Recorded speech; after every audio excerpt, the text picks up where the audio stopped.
Chris Charlton for WhereDoesGodzillaPoop.com, and this is Indigo Lake on the iOS, which is a first-person horror game. Ooh, just in time for Halloween. The weird thing about this, apart from these bizarre Google Glasses things that I'm wearing right now, Hello, dear friend. Glad it was you who sent and some badly voice-acted stuff that we'll skip past. It has killed The weird thing about this is, just from a video standpoint, usually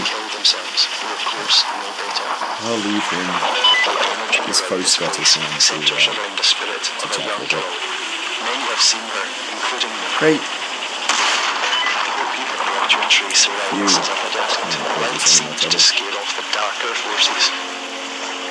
I'm in your army camp. Join me here and I will explain now. I left my car by the site office, so you may as well take the time to look around on the other fishing lodges. I've left some notes about the incidents that can occur. Be careful, your friend, James. So the weird thing is just how Indigo Lake works from a boring behind-the-scenes video production standpoint. Usually when I do iOS videos for our YouTube channel, I'm kind of sometimes beset by technical issues because I have to use this thing called Air Server to mirror my phone onto the computer and then use capture software on top of that. And my computer's shit, so we have issues there. This tutorial, this has an inbuilt capture thing actually set into the game. I think probably they're going for a kind of, you know, a slender feel of people uploading videos just like this one and going, "Ooh, isn't it scary?" I can even, hang on here, we can even do picture-in-picture, and you can look at my ugly mug as I'm playing this.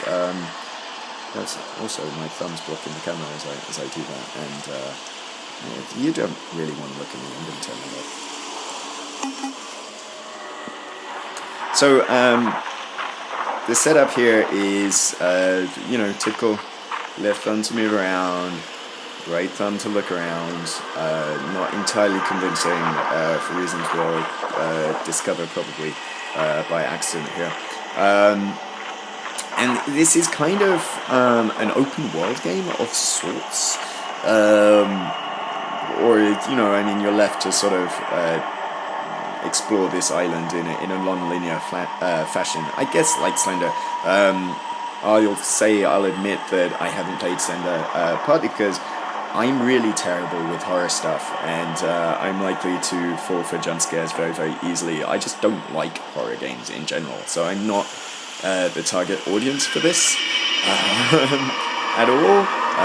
But you know, we'll see how we go here. It is apparently quite a long thing, at about 6 to 8 hours. So there's a lot of content here. But what we're doing right at this first part is trying to meet this guy at the top of the fishing village while collecting these suicide notes. And if I turn my phone upside down, wrong way. This way, it'll tell me, there we go. So I can read the notes that I've seen so far, and I've collected 1 of 9 of these things. So, as you might expect, I think that the further we'll go, the more mysterious, spooky things will happen.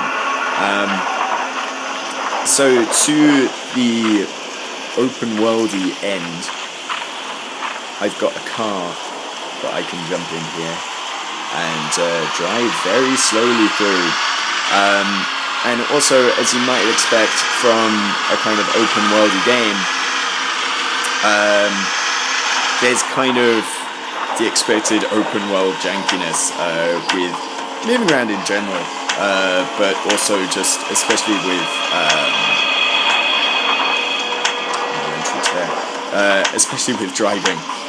But I think in a way that kind of works with a horror game, because they can go, oh, that isn't a bug. That's the insanity effect. Yes, going on. But to be fair,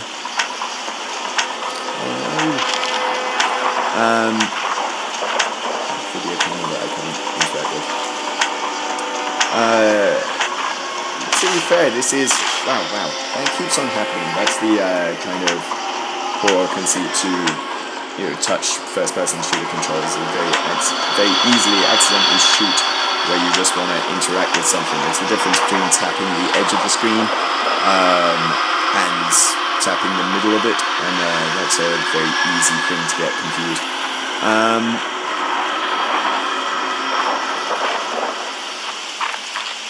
What were we going to say? Yeah, I mean, I've completely lost my train of thought. Something about bugs and stuff. Yeah, I mean, they can very easily say these bugs are just, they're insanity effects. They're a feature. And some mysterious, oh no, somebody's throwing stuff at me. I don't like this at all. A puzzle here, it seems. Probably. I'd have to... I'm probably expected to figure out what word it's looking for here. Search the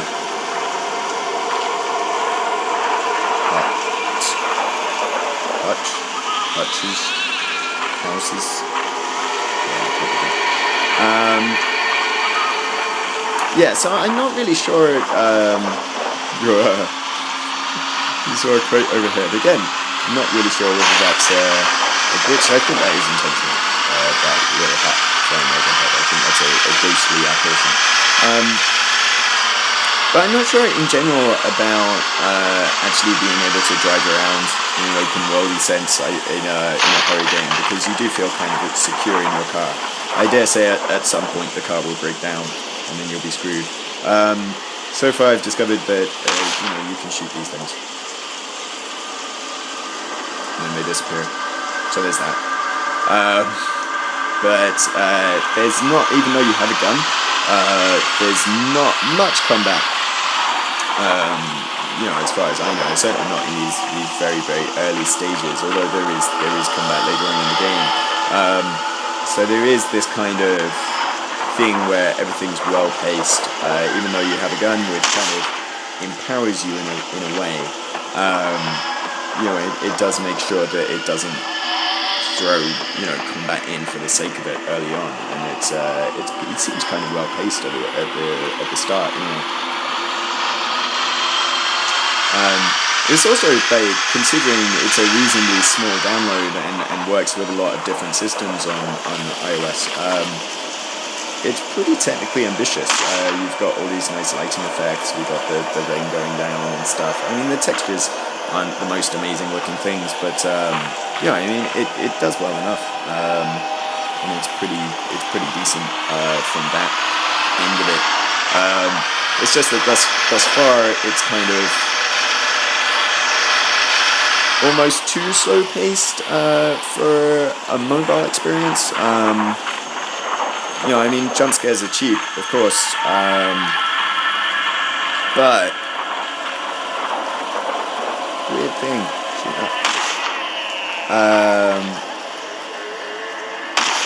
But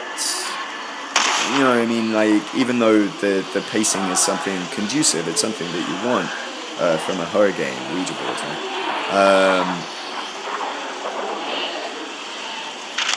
You kind of want to.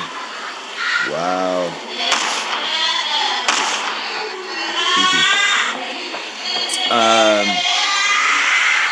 You kind of, you can't really expect people to sit on their phones for a long enough period of time for this kind of pacing to kind of take hold, and that might be its undoing, is just the format that it's on. But, you kind of have to appreciate its ambition, and it does do stuff that's moderately different.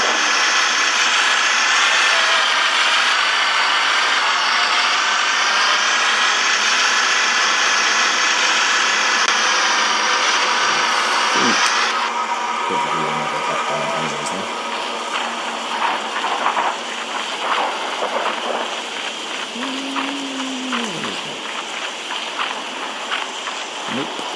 Oops. Probably don't want to go in there.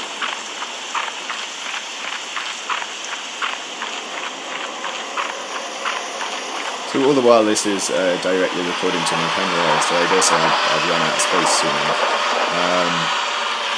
So hopefully we'll see something slightly exciting before we have to stop. We kind of forced along these linear paths in a way, even though it's supposedly non-linear, and I dare say it does open up.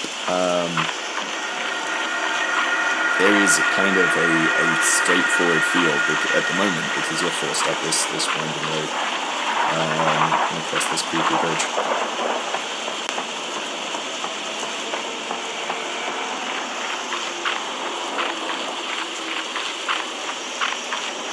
But yeah, I mean, it is, to be fair, a pretty well-crafted atmosphere. It is kind of uneasy. It's interesting that you have a gun. You know, I mean, it's kind of rare for horror games. He's very good player. Nice.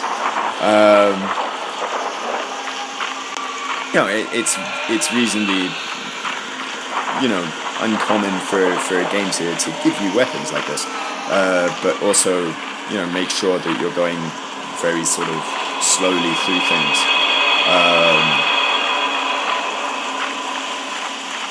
It kind of avoids that easy trap of just spamming combat for the sake of quote-unquote excitement. Oh no! Take that. And that.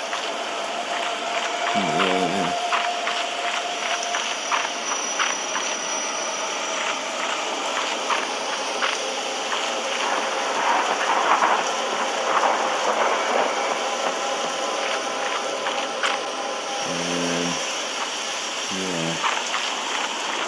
But perhaps, I don't know, depending on how horror makes you feel, I'm feeling a slight sense of unease at the moment.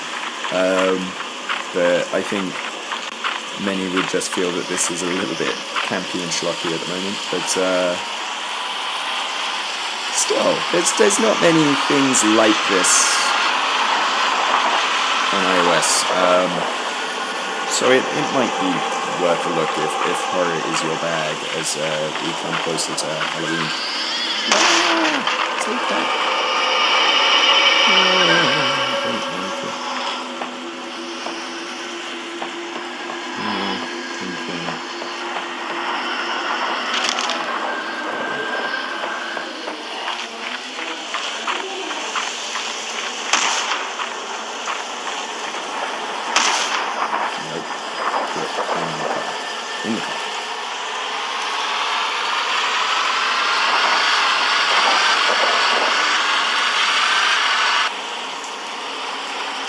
So yeah, there you go.